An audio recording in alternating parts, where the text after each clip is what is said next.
Alright, this is the tutorial for the 3D assembly of the Automata. So this is going to be kind of a complicated one, not going to lie, but I'm going to try and take this slow, and you can pause this anytime you need to and go back and watch it again. So first thing we got to do is have Inventor open. So that's another project. I'm going to leave this right here. And then here we're going to open up this file right here. So this is linked to parts. There's a Google Drive with all of the given parts there for you. So this has parts of the box, parts of the axle, cams, the riser parts, and then a couple PDFs that just show you the overall size and dimensions of things. So for example, the box assembly, this one shows you all the measurements for the box, which is awesome. And just to be nice, instead of keeping it as about 20 different pieces, I've assembled this all to a single part for you, so you can just download it all at the same time. Anyway, we're going to start downloading pieces. So in Inventor, I'm going to open up a new assembly. So I'm going to go Assembly, and right here it's going to ask where do I want to place the parts. So I've got to download them first, so I'll go over here to the box as the first one, and I'll say Download. It should pop up right there. Awesome. I'll go back, and then if I click right here, this is kind of like the back button. This goes back to the box. This goes back to all of the parts. And then axle parts, I want the axle center. Click on that one. Download. Nice. Then I'll go back here. Axle parts. Let's go to the main axle. Now there's 3 different sizes for the main axle. Most of the the axles are 6 inches. That's the standard size. If you want one that's a little bit smaller or a little bit larger, you're free to do that. But for this, let's just go ahead and use the 6-inch. Say Download. Go back. Main axle parts, and then the crank. And Download. Back. Axle parts. Files, and then the axle cams. There's a bunch of different cams in here.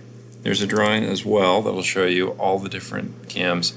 Something nice about this is it shows you not only the dimensions, but it shows you the maximum height, the minimum height, and its max displacement. So if you need to know exactly how high, how far up and down each of these cams will actually make your design work, this is a great place to go check that out. So for today, another thing that's good to keep in mind, when we assemble these, the center cam is the only one that really works in Inventor. All the other ones here, because they've got multiple arcs, multiple surfaces on the outside, they kind of struggle in Inventor. I'll show you an example with both. We'll do the egg and the eccentric. Show you why the one works and the other doesn't. So if you get wonky things that happen with these other ones, that's actually okay. And there's not a lot we can do to avoid it, but we can, but that's beyond the scope of this class. So I'm just going to download let's say the egg or the avocado, download, and then the ellipse. Oh, no, not the ellipse. I want the eccentric. Download. Okay. And then there's 2 more parts we need, and those are the riser parts. So first is the foot. So if I click on the foot, it looks like this. It's technically 3 different pieces, but again, I've modeled it so that you can get it all in just one. So I'm going to go right here, I'm going to download this guy. Awesome. I'm going to go back here, and I'm going to go to the riser rods, and there's a bunch of different sizes here. The riser rods are the sticks that come straight up and down. I think 5 inches is pretty safe. That might be a little bit too big, but let's go for 4. You can take whatever size is going to be best for your design. Download that. And then in Inventor, what I'm going to do is I'm going to go Place. So in here in the Assemble tab, there's a Place bar right here. Click that, and it's going to say, hey, where do you want to take this from?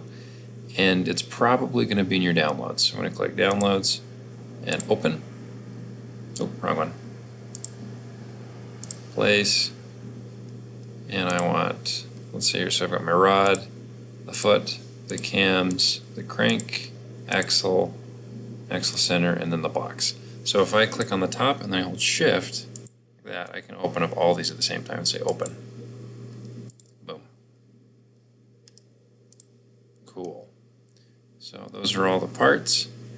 First thing I want to do is right-click on my box and say grounded. That keeps it from moving. So before, if I go like this, it'll move all over the place. We don't want that. So we'll click only the box and say grounded. Oops. I actually don't know what that was. Right-click and grounded. So now if I click on this, it won't move. That's good. But the other parts should be able to move. So only one of these pieces needs to be repeated. I've got this axle center. I'm going to open up a second one of those. Click there and say open. Drop it in there. Right click and OK. So the axle center goes over the axle and centers it in the box. So I'm just going to do that part real quick. You'll notice there's a bunch of planes all over the box and all over each of the parts. I put those in intentionally so that it would be easier for you to assemble it. So this one, there's an axis that goes through the rod and an axis that goes through each of those. So I'm going to go ahead and I'm going to say constrain right here. I'm going to use the mate tool. I'm going to mate the axis here and the axis here. And then notice how this little lip is on the outside. We want that. If it's not going that direction, we can always flip it like this, or like that, or whatever. But we want it like that. We'll click apply. And then over here, I can go constrain. And I'm going to use the mate tool. This one's going to be the easiest way to do it is to use an edge like that. So I'm going to click that edge, then I'm going to click this surface up here. Like that, and click apply. So now if I try to move this around, it stays right like that, which is awesome. So I was able to do that in 2 constraints. That's a nice trick. So over here, I'm going to do this to the next one, constrain, right here, and right here. Notice mine is backwards, so I got flipped. So I can go up here to the solution, and I can just use the opposite right there. So this one becomes opposed, like that. Looks good. Click apply. Then I'm use that edge trick again. So I'll click this edge right here. I'm going to mate right there. Click apply. Cancel out of this so I can show you. So that's good. We want that. Now what we're going to do is insert this into the box. So I'm going to go in here and I'm going to say constrain, insert tool. I'm going to zoom in right here, and I want either this inside edge or this outside edge, just right there on the lip. And then I'm going to come over here, and I'm going to get this outside rim of the hole, not the inside one, but the outside one, like that. And if it's backwards like this, you can always flip it around so that that rim is just barely on the outside of the box, and that's good. Click apply. And then over here, you'll notice the second one is not in place. So I'm going to click insert and use that one. And then go on the outside of the box, right here, and click apply. So now, if everything's done right, I'm going to center this for you, all of those parts should rotate in here, which is pretty awesome. Alright, and then one last thing, I want this little nub to stick out on the other side, so I'm going to try this. This might not work, but let's see if it does. Go constrain, and use my flush tool. I'm going to make this flush right here with this surface. Okay, it did, so I'll click apply.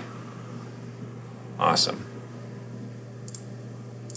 So now, this right side has that part sticking out. So that's it for this portion of the tutorial. This is just part 1, and then we'll start putting stuff on the inside of the box together in the next video.